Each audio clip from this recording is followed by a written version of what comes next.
Super Mario Galaxy 2 is filled with many unique planets to explore, but have you ever wondered how many can be skipped? No? Well, that's what we're going to be checking out today. Yes, we're going to find out which of World 1's planets can be skipped.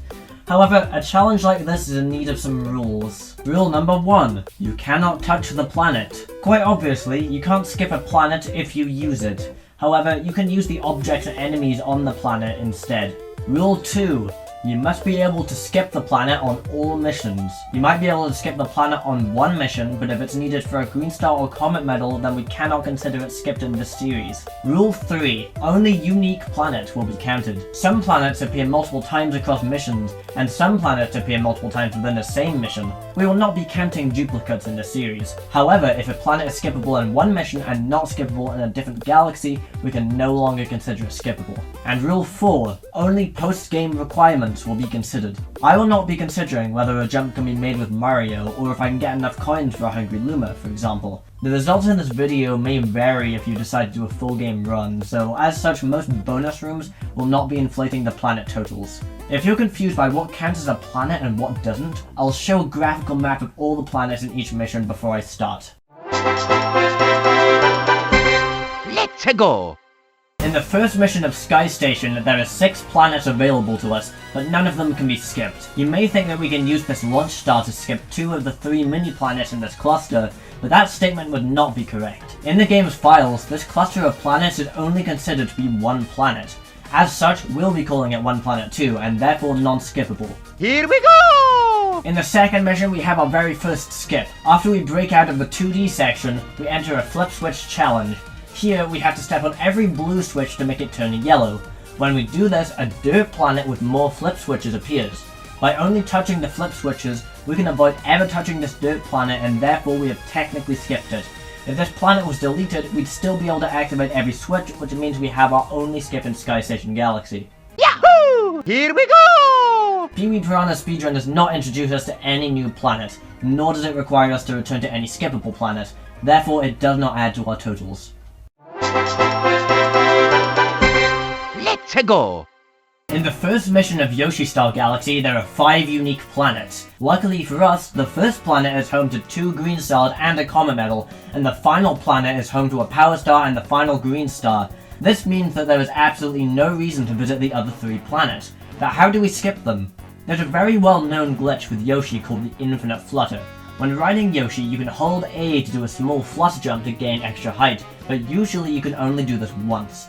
However, if you perform a crouch by pressing Z in the middle of a flutter animation, let go of Z and hold A again, you can flutter a second time to gain even more height. You can keep doing this for as long as you want to get as much height or distance as you desire. So, with this knowledge, we can use the infinite flutter technique to bridge the gap between the starting planet and the final planet. Doing this took me around 7 minutes, and it was incredibly difficult and incredibly boring. But if you finally make it over there, you skipped 3 unique planets in this galaxy.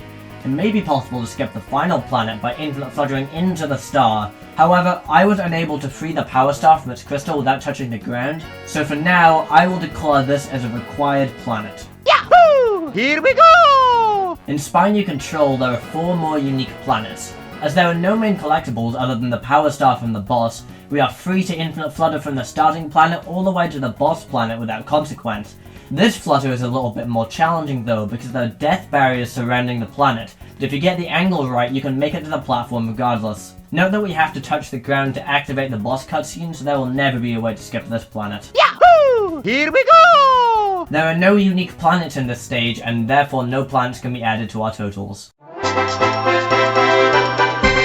Let's go! Although Diggerleg's planet can't be skipped, a different planet out of the 5 unique ones available can be. At first, it may seem as if none of these planets can be skipped, as launch stars take us to each one. However, the launch star from the second planet does not take us directly to the ring planet. Instead, it takes us to a used block, which is not a planet. By doing a long jump from the yellow platforms, we can use a twirlift as a platform to reach the 1-up. We can then long jump to the yellow platforms at the end, skipping the ring planet entirely. There's a green star in this area too, but thankfully it's located at the yellow platforms at the end, meaning we can perform the exact same skip and still collect the green star. Yahoo! Here we go! In the second mission of Spin Dig Galaxy, there are 4 more unique planets. Although none of these are skippable, I feel as if I should explain where these planets even are, as it may not be obvious at first.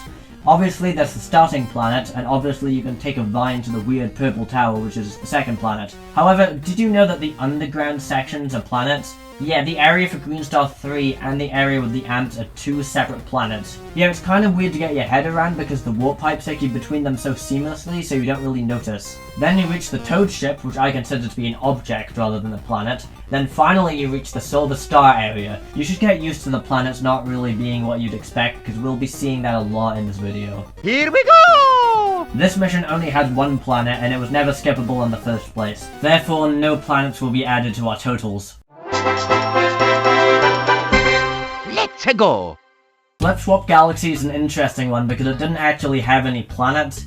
It only had platforms, and therefore we're going to completely ignore it for this video. But I guess I already brought it up, so I haven't ignored it. Oh.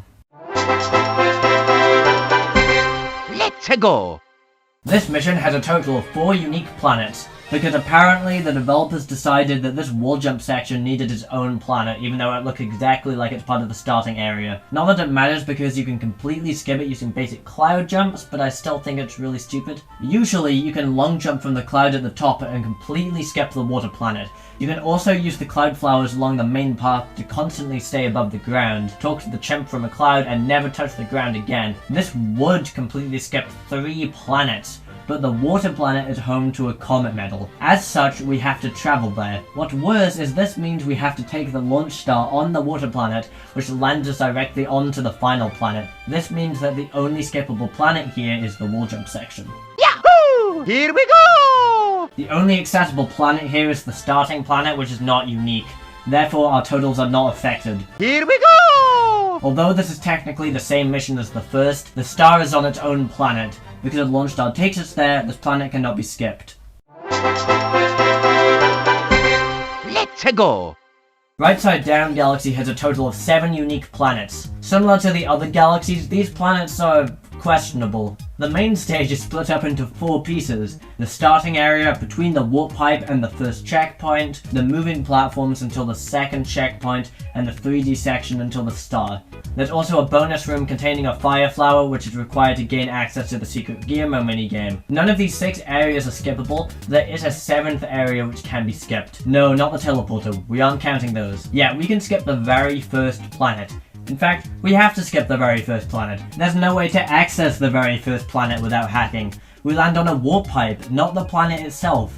Therefore, the planet is skippable. Yahoo! Let's go! Fiery Flotilla contains 3 unique planets. On the first planet, you can gain upwards momentum from the thwomp to land on the castle wall, then long jump to the boss planet from there. Whilst this would skip the lava planet, there happened to be a green star on it, and this green star is placed in such a way that it seems impossible to jump into it without landing on the planet first. If there's a way to abuse the planet's gravitational pull, it may be possible to land on the green star without touching the planet first. As of now, all planets are required in this galaxy. Let's go! In World 1, there are 43 unique planets, 10 of which can be skipped.